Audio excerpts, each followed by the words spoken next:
I nderuara të dashur vëllezër dhe motra më Krishtin, në periudhën e triodit që jemi, në të shtunën para të dielës së lidhurit të mishit, Kisha Ortodokse na mbledh në të shtunën e shpirtrave. Quhet e shtuna e shpirtrave sepse Kisha, në traditën e saj, çdo të shtunë ja ka përkushtuar shpirtrave e të fjeturve. Sepse e shtuna ishte ditë pushimi për judejnë, por e shtuna ishte dhe dita që Krishti qëndroi me trupin e tij në varr dhe u ngjall të dielën. Prandaj çdo e shtunë na kujton të gjithë të dashurit, të afërmit, por edhe ata që janë haruar, që neve ti kujtojmë përpara Zotit, sepse kujtimi përpara Zotit është jetë për ata. Perëndia është Perëndia i të gjallëve, jo i të vdekurve. Dhe kjo na jep një të vërtet shumë të madhe që kur shpirti ndahet nga trupi nëpërmjet misterit të vdekjes, njeriu nuk asgjësohet. Trupi kthehet në dhesë nga dheu, është marrë dhe konsumohet dhe pret aty të ringjallet, por shpirti që është vetë njeriu shkon në vende sipas besimit dhe veprave që ka bërë. Në atë gjykimin e posaçëm që i bën Krishti, që Kisha jonë e përkujton të fjetur në ditën e 40, që është dita e gjykimit dhe vendosjes së posaçme ose të përkohshme të shpirtit në një vend ose në mbretërinë e qiejve ose në botën e të vdekurve në had, duke pritur ardhin e dytë të Krishtit. Këtë na e ka mësuar doktrina e krishterë, tradita e Kishës dhe mësimet e etërve. Prandaj dhe Kisha mblidhet çdo të shtunë, po në mënyrë të veçantë mblidhet këtë të shtunë përpara të dielës së të lidhurit të mishit, po ashtu dhe mblidhet të shtunën tjetër përpara Pendikostis. Në këto dy të shtuna Kisha kujton të gjithë shpirtrat e të fjeturve, sidomos edhe ata që janë haruar, që nuk kanë më të afërt që t'i kujtojnë, Kisha i kujton, por kujtojnë dhe të gjithë ato shpirtra të cilët i kujtojnë të afërmit e tyre, siç i kujtojmë edhe neve sot. Është shumë e rëndësishme kjo të dashur të krishterë. Tham që shpirti nuk vdes, nuk asgjësohet. Shpirti jeton në gjendje të ndryshme, ose në gëzimin e parajsës, duke pritur ardhin e dytë të Krishtit, ngjalljen e të vdekurit që do jetë ngjallje jete, ose fatkesisht qëndron në botën e të vdekurve, vuan, mundohet nga demonët dhe pret ardhin e dytë të Krishtit që është ngjallje gjykimi. Por gjykimin do ta bëjë Zoti Jezu Krisht, sepse është edhe biri i njeriut. Prandaj ne nuk mund të gjykojmë se ku do përfundoj një shpirt, o në parajs, o në ferr. Këtë të drejtë e ka vetëm Zoti. Kisha, si trupi i Krishtit, lutet për këto shpirtra që të menaxhohen nga dashuria e Perëndis, të kujtohen përpara Perëndis që Perëndia ose t'ia ushtoj gëzimin në parajs, ose t'ia uletësoj vuajtjen në had, deri në ardhin e dytë të Krishtit. Mbas ardhjes së dytë të Krishtit do ketë një vendosje përfundimtare të njerëzve, të cilët do të jenë edhe me trupat e tyre, o në parajs, o në ferr, dhe nuk do ketë më ndryshim vendesh.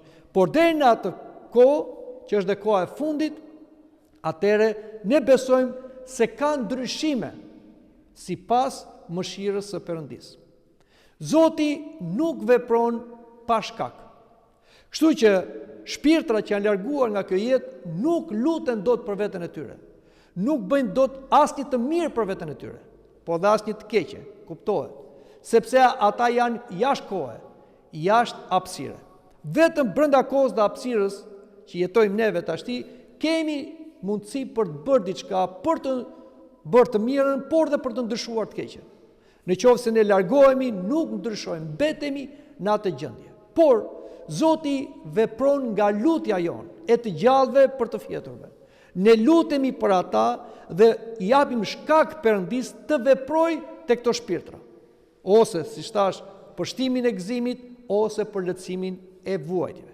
Kjo është shumë e rëndësishme. Kjo është detyra që kemi neve të gjallët.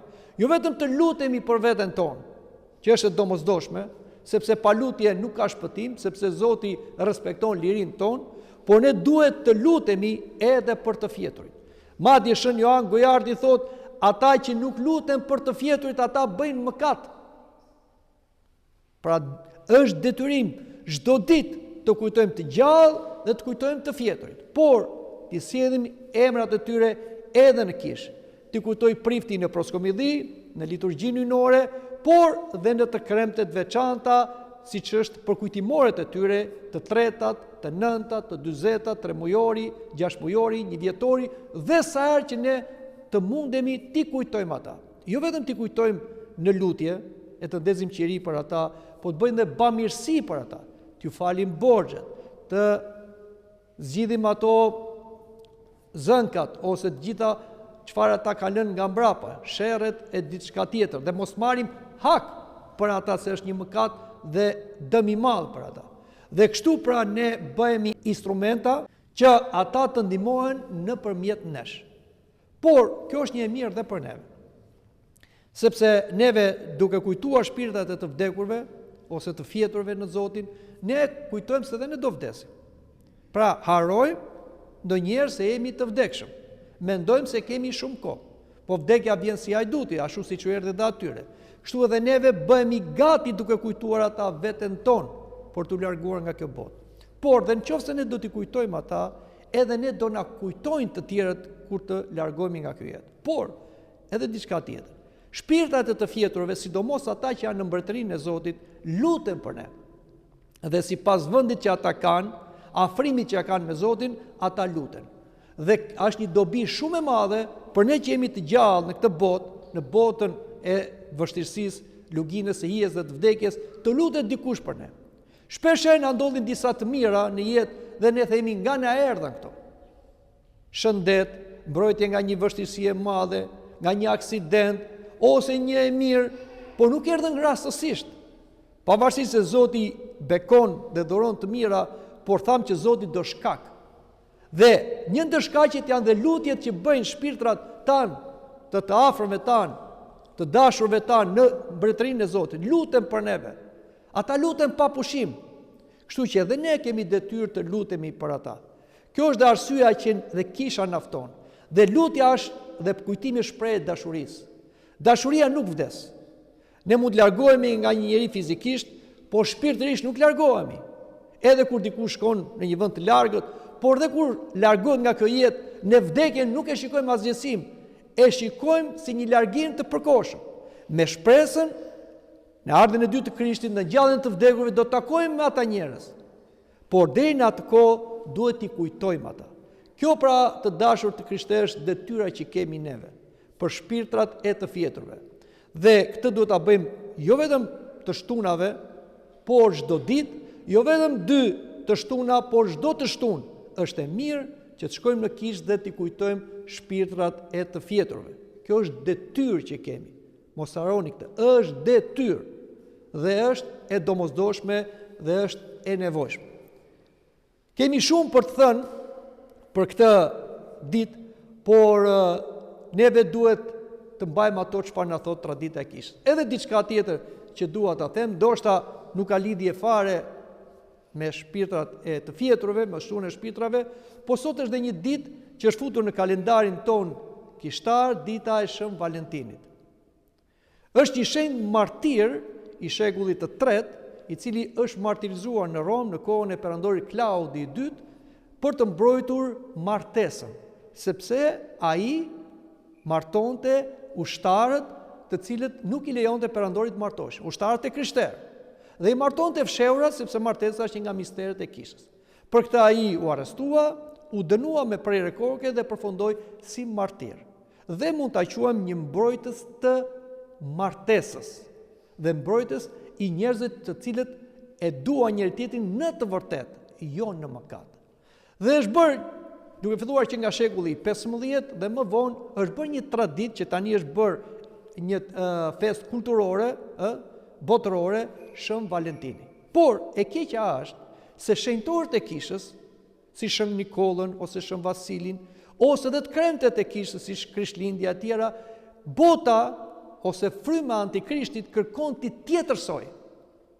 Pra, t'ja humbi vlerën dhe kuptimin që ata kanë dhe detyrën që ata kanë si mbrojtës të, flasim për Shën Valentinit, të martesës dhe të dashurisë së bekuar dhe të shenjtë në çift.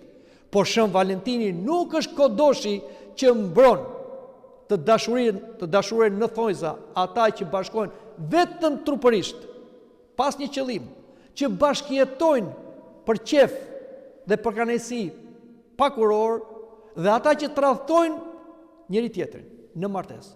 Shën Valentini nuk i bekon këta, i mallkon këta, jo se do t'i mallkoj, por i mallkon mëkatin e tyre. Sepse, si thot Apostol Pavli, kur varët, kur roshkelësit, homoseksualët, perversët, nuk dojnë mbretërinë e Zotit. Atëherë këta njerëz që mendojnë sot se Shën Valentin dhe sot lejohet çdo kurvëri, çdo poshtërsi, çdo tradhti, çdo hile nëpërmjet dhuratave, që janë dhe këto simbolikat, trëndafilat, gjërat e tjera, dhuratat, çokollatat, kartolinat, në vetvete nuk janë këqija. Janë të mira kur përdoren për mirë, por kur përdoren për keq ato janë të këqija. Shën Valentini nuk i bekon këtë. Prandaj edhe neve e festojmë Shën Valentinin, i lutemi që ai të mbrojë martesën e bekuar në kish, lutemi që ata që janë të dashuruar të ruajnë virgjërinë deri në martesë, dhe lutemi edhe për ata që janë beqar, që dhe ata të ndihmohen nga shenjtorët dhe nga gjithë shenjtorët sipas Zotit që të gjejnë një njerëz për të krijuar një familje. Kjo është ajo çfarë na mëson kisha. Kjo është ajo çfarë bëjnë shenjtorët në Zotin dhe jo ajo çfarë bën bota, që edhe shenjtorët, edhe festat tona kërkon ti ndryshoj në frymën e botës, në frymën e këtij brezit pa besë e imoral. Por ne jemi të krishterë, do jetojmë si krishterë dhe do nderojmë të shenjtorët siç nderojnë dhe siç duhet. Amin.